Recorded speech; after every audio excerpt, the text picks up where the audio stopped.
on behalf of the people and government of Imo State for bringing out your time this morning in a weekday to join us in thanking God, to celebrate and remember the day I was born, and at the same time, my little twin girls, who decided in their wisdom and with the approval of God to share the same birthday date with me, urge you to join me in thanking the Almighty God, who is the author of everything. Listening to the homily this morning, the shortest homily I've ever listened to, but the content was so robust, so impactful, and a very big food for thought. It is clear that we do our own as human beings, and we must leave that which belongs to God for God to handle.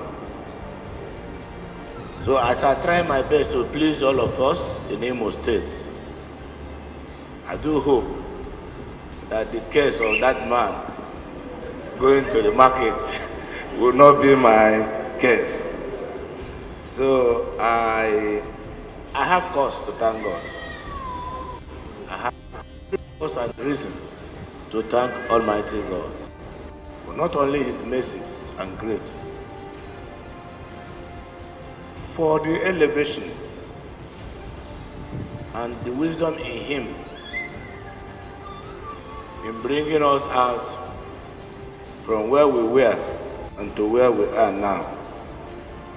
So we must bring our time to pray for our state, Imo State. Pray for our country, Nigeria. Pray for our leaders and co-travelers like all of us in this room, to continue to be grateful to Almighty God. Yes, it's not over yet, but we are beginning to see light at the end of the tunnel, meaning that these two